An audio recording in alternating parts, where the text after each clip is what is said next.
You know what I'm saying? Would you say you're more known for the camera or the rap shit? Or equal? It depends who you ask. Like if you're in the scene, you're gonna definitely. I mean, you know what? Probably the camera shit.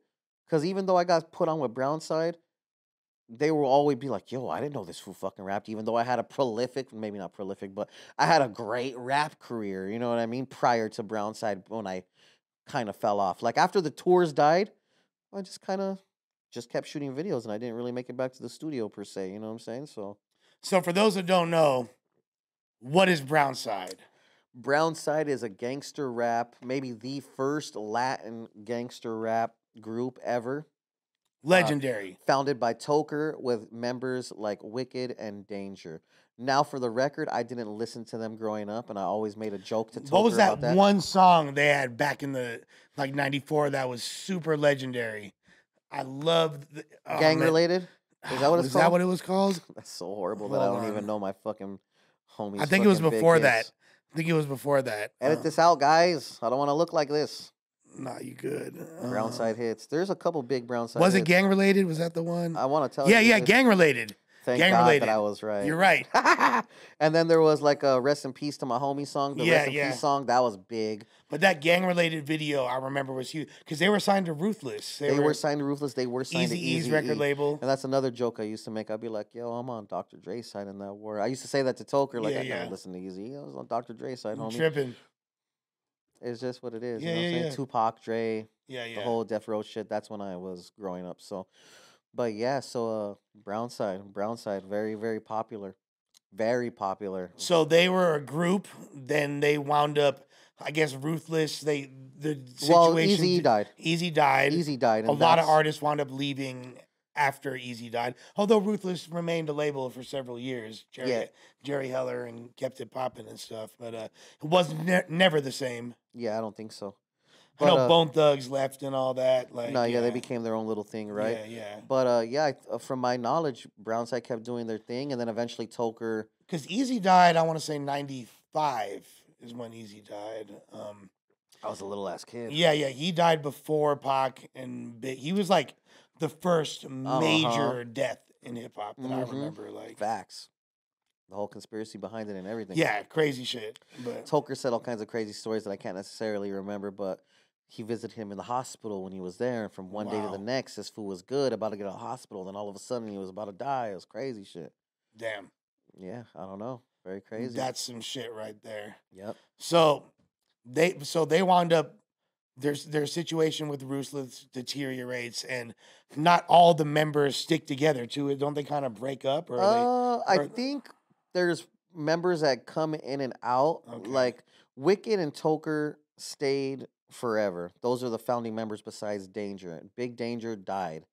Okay. I think he died a gangster's death, if I'm not mistaken. I could be wrong. But he died, and those were like the main members. But I wasn't, I mean, like, again, I was a little kid, so I wasn't part of that particular era. So I can't speak too much on the historical facts. I also don't want to fucking be wrong and get ate up in the comments, you know what I'm saying? Right. So then at a certain point, Brownside comes back. Yeah, so I'm shooting videos, as always. So I'm shooting videos for some dudes from the Inland Empire called the Empire Riders from Banning, highly activated. Free Diablo, just caught a life case for murder.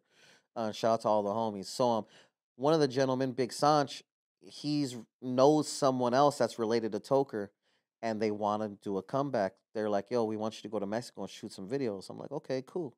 Who's it for? They're like, Toker from the Brownside. And I was like, okay. You're not tripping because you don't really know who that is. Yeah, I have no fucking clue who that is. I'm like, he said it like I should give a big fuck, and I was just like, okay, cool. He probably thought I was the cockiest motherfucker in the world at that You knew point. who a lighter shade of brown was.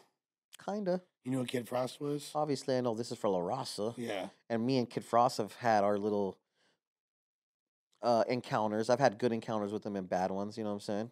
Well, so, I mean, I don't know if this had already been a thing, but there is a beef between Toker and Kid Frost, and I think. Oh yeah, from back in the day. I feel like, correct me if I'm wrong, but from my perception of it was that Toker felt like Frost was like the first to get a real national spotlight, as far as like, you know, like Chicano gangster rap. I think it's just one of those things where like one dude is fake and one dude is the real. Well, and I think it was like he didn't put anybody else on. He didn't shine a light on any of the others. That could be a thing. I saw him basically say that in an interview. Like, I'm like, yeah, review the Brown you Side can see Lives. that. Yeah. You know what I'm saying? And there's jokes that he would say about him or whatever, but yeah, I mean, I've even had spouts with Frost. You know what I mean? As a result of that? Or, no, way before that. Just me being me, just like coming up in the scene.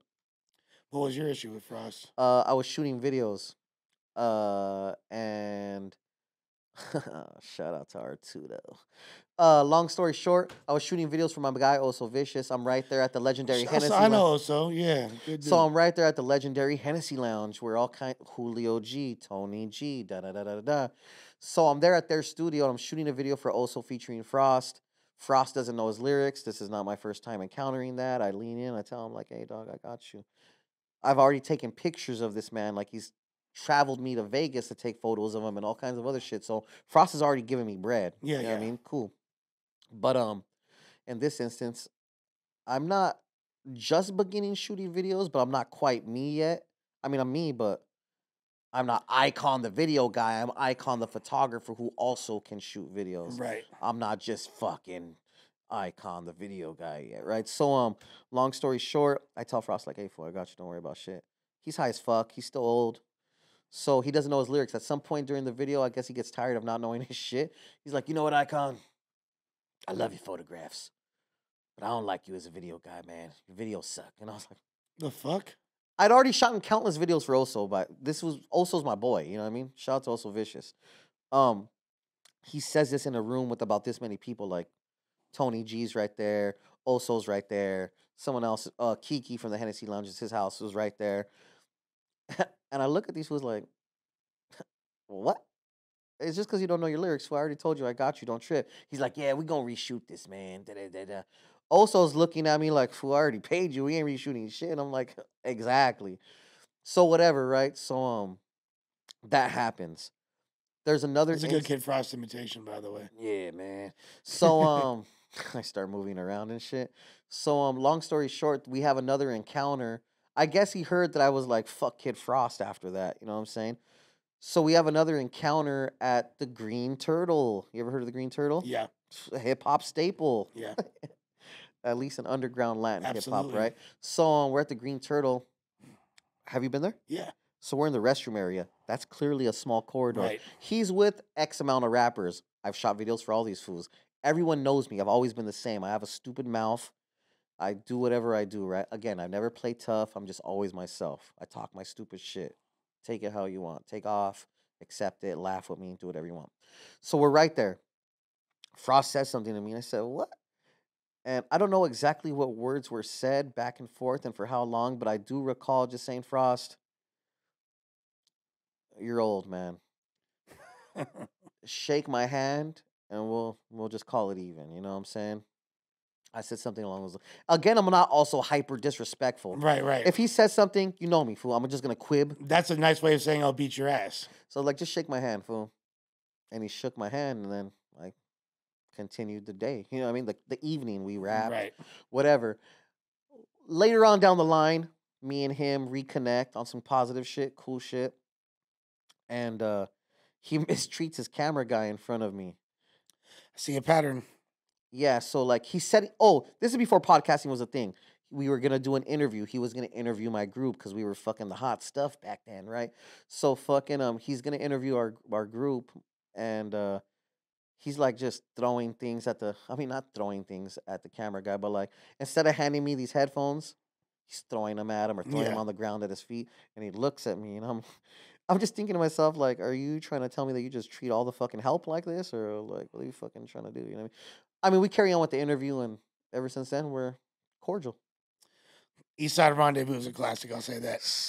Yo, we just hit 400,000 subscribers right here on the Clips channel, so if you want to help us out, click subscribe, get us to 500K.